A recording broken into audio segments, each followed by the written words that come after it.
ध्यान दो, कल एक सवाल तुमने समझ लिया था खूब अच्छी तरीके से। अब ये समझते हैं कि मैंने तो दो चीजें तुम्हें खूब अच्छी तरीके से समझा दी है कि प्रतिरोधों का जुड़ना श्रेणी क्रम में और समांतर क्रम में, ये तो समझ गए हो। श्रेणी क्रम में एक ही धारा जोड़ी जाती है और जबकि समांतर क्रम में धारा अलग अलग हो जाती है, ये तो बता दिया था। अब यहां पर कह रहे हैं, ध्यान दो कि संलग्न चित्र में विद्युत परिपथ में, इसमें विद्युत परिपथ में 1.5 एम्पियर की धारा प्रवाहित हो रही है, यानी इसमें अब भाई एक ही धारा रहेगी, जो यहां जितना धारा रहेगी वही धारा यहां भी रहेगी, वही यहां भी रहेगी, वही यहां भी रहेगी, है ना।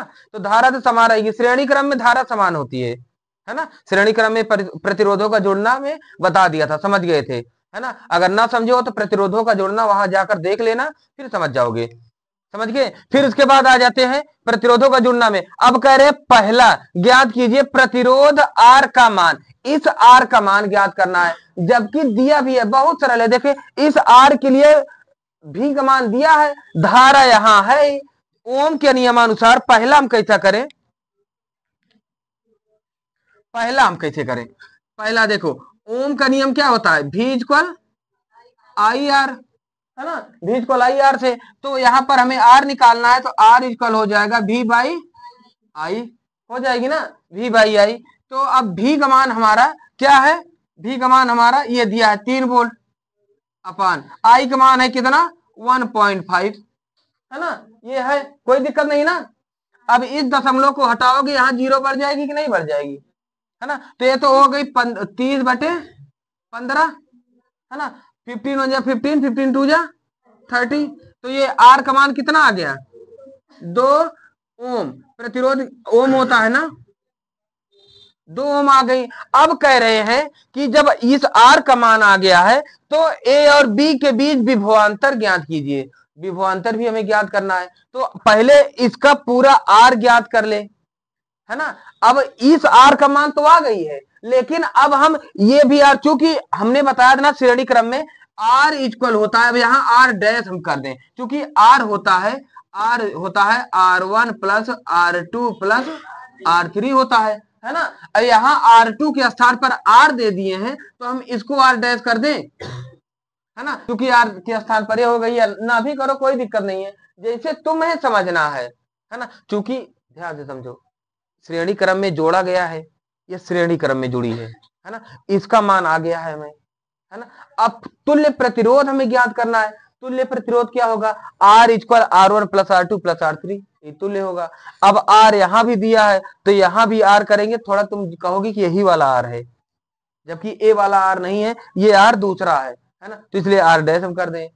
अगर तुम्हें कंफ्यूजन ना हो तो R ही रहने दे, वो तुम्हें समझना है, जैसे भी समझ जाओ, ठीक है ना। तो R डैश ही कर दे, ज्यादा ठीक है। R डैश इक्वल R1 का मान क्या है 3 प्लस R2 के स्थान पर ये है ना, इसका मान आ गया है 2 प्लस इसका मान है 4, तो R डैश का मान क्या हो गया 9, है ना। अब इसके बीच ए और बी के बीच विभवांतर ज्ञात करनी है, तब इसके बीच विभवांतर के लिए सेकेंड ए और बी के लिए, तब V इक्वल आई आर। अब यहां आर के स्थान पर आर डैश हो गई है ना। अब भाई इनका पूरा, अगर मान लीजिए यहां का विभवांतर कुछ है, यहां का विभवांतर कुछ है, फिर यहां का विभवांतर कुछ है, कुछ देर बाद फिर मैंने बताया था ना विभवांतर समान हो जाती है ना, तो वही समान हो गई है कुछ देर बाद। अब भी का मान जो होगा निकालना है, भी इक्वल आई का मान तुम्हें कितना मिला है, आई का मान 1.5 इंटू आर का मान 9, तो भी इक्वल इसको मल्टीपल 9 5 45 के 5, 9 1 जा 9, 9 और 4 13.5, देखो यही आ रही है, हाँ बिल्कुल सही है, यही सही है बोल्ट, यही आंसर है। समझ गए ना, किसको समझ में नहीं आई है ईमानदारी से बताना, है ना। देखो फिर से समझ लो, दिक्कत की बात नहीं है, जब तक ना समझ में आए पूछना। ये कह रहा है कि संलग्न विद्युत परिपथ में, ये विद्युत परिपथ दिया गया है, विद्युत परिपथ में 1.5 एम्पियर की धारा प्रवाहित हो रही है। बेटवा सबसे बड़ी बात बता दूं कि श्रेणी क्रम और समांतर क्रम को देख लेना, उसको समझ जाओगे तभी सवाल लगा पाओगे, नहीं लगा पाओगे। समझ में नहीं आएगी फिर रट्टा मार के कोई कुछ नहीं कर सकता। है ना। कल इन्हीं का श्रेणी क्रम, समांतर क्रम, जितना विद्युत पढ़ाओ, विद्युत आवेश क्या होता है, उसके बीच के सभी गुणों को यही पूछूंगा, यही क्वेश्चन में रहेगी, है ना। तो सारी वीडियो तुम्हारे पास मौजूद है और देख भी लेना, और तुम्हें लिखवा भी दिया हूँ, पढ़ा भी दिया हूँ, तुम्हारा खूब अच्छी तरीके से तैयार हो जाएगी, समझ गए ना। तो इसको देखना और कल के टेस्ट में पूरी तरह तैयार होके आना। कल तुम्हें आना है, कल, है ना, इसको तैयार कर लेना। अब फिर इसके बाद ये कह रहा है कि संलग्न विद्युत परिपथ में 1.5 परिपथ की धारा प्रवाहित हो रही है। अब ये परिपथ में धारा प्रवाहित हो रही है, प्रवाहित हो रही है। अब इस पे 1.5, अब श्रेणी क्रम में है तो एक धारा लगेगी ना भाई, एक लाइन से जुड़ी है, जो धारा इसमें होगी, मान लीजिए 200 वोल्ट की धारा है, बैटरी में 200 वोल्ट है, तो 200 वोल्ट इस पर भी है, 200 वोल्ट इस पर भी है। अगर ऊपर नीचे होता तो कहते भैया ऊपर वाला तरवा निकाल दो, टीवी नहीं चल रही है नीचे वाले की, है ना, इसका इसका धारा अलग अलग होता है। लेकिन अब नीचे एक लाइन से है तो जो इसका धारा होगा वही इसका भी धारा होगा, तो एक लाइन से है तो इस पे भी धारा वही, इस पे भी धारा वही, इस पे भी धारा वही, है ना, धारा समान होगी। जब धारा समान है तो हम प्रतिरोध इसका मान निकालें। इसके लिए विभवांतर हमें 3 वोल्ट दिया हुआ है। आ जाओ भैया, इसके लिए प्रतिरोध 3 वोल्ट दिया हुआ है ना। तो इसका आर का मान निकालेंगे, V बराबर आई आर, है ना, V इक्वल आई आर, यही किया हूं, V इक्वल आई आर से 2 ओम आ गई। जब ये आ गई तो अब हमें पूरे का प्रतिरोध निकालना है। पूरे पर आई तो मिल गई है पूरे परिपथ के लिए, पूरे परिपथ के लिए हमें V निकालना है, जबकि R भी निकालना है। तो R के लिए ये होता है ना, मैंने सूत्र बताया था, R बराबर R1 plus R2 plus R3।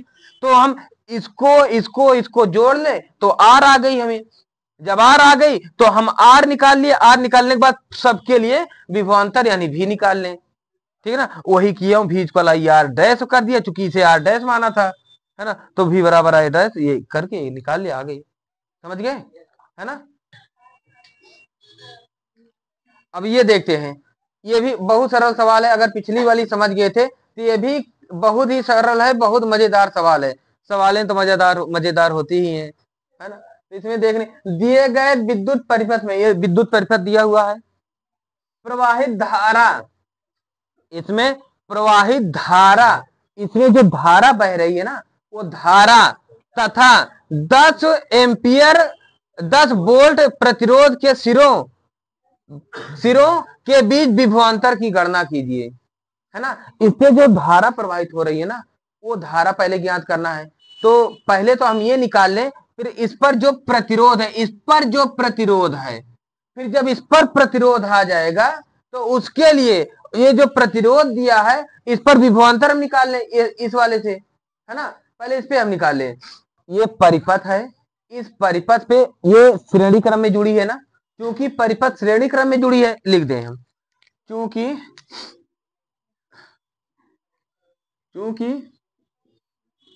परिपथ श्रेणी क्रम में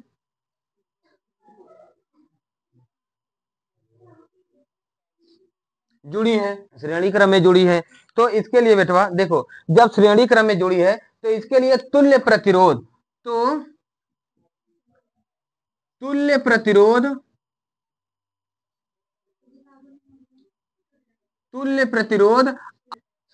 R equal R1 plus R2 plus R3 होता है ना भैया, है ना। लेकिन यहाँ 2 ही है तो हम 2 ही लिखेंगे ना, R equal R1 plus R2 हो जाएगी ना, R1 प्लस R2 हो जाएगी। तो ये R इक्वल R1 का मान है हमारा 10, R2 का मान है 20, तो 10 प्लस 20, तो R का मान कितना हो गया, 30 ओम, है ना, ये 30 ओम आ गई। अब बेटवा ये तो मतलब इन दोनों का मान 30 ओम है, इस पर विभवांतर हमारा 15 वोल्ट है ना। तो इस पर धारा जो आ रही, धारा तो समान होगी ना, तुल्य धारा भी हम ज्ञात कर ले। तो इसके लिए धारा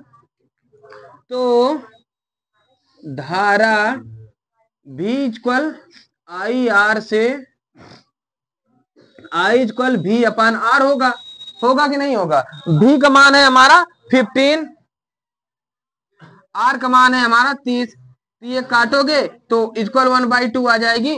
अगर दिखाना 0.5 एम्पियर दिखा दो, है ना। I का मान अगर हमें आगे जरूरत पड़ेगी तो 1/2 लिख लेंगे हम, तो यहाँ 0.5 एम्पियर ये मान होगा I का। जब ये I आ गई बेटवा तो ये कह रहा है कि अगर इसी पर 10 वोल्ट के लिए 10 एम्पियर के लिए सिरों के बीच विभवांतर केवल 10 के लिए हमें विभवांतर ज्ञात करना है ना। तो श्रेणी क्रम में धारा समान होती है ना भैया, है ना। तो अब इस 10 एम्पियर 10 ओम पर कितना विद्युत रहा होगा, कितना वोल्ट का विद्युत रहा होगा, ये बताना है। तो इसके लिए हम करेंगे, तो 10 ओम के लिए, तो यहां लिख दें 10 ओम के लिए, 10 ओम के लिए क्या हो जाएगा, V इक्वल आई आर से, है ना। तो यहां पर विभवांतर इसका क्या होगा, V इक्वल आई का मान कितना है, 1/2 ही लिख दें, आर का मान है 10, ये काट दो, तो V इक्वल 5 वोल्ट, कितना 5 वोल्ट। तो यानी 10 ओम के लिए हमें 5 वोल्ट की जरूरत पड़ेगी, है ना। हाँ, यही आंसर हो गई हमारी।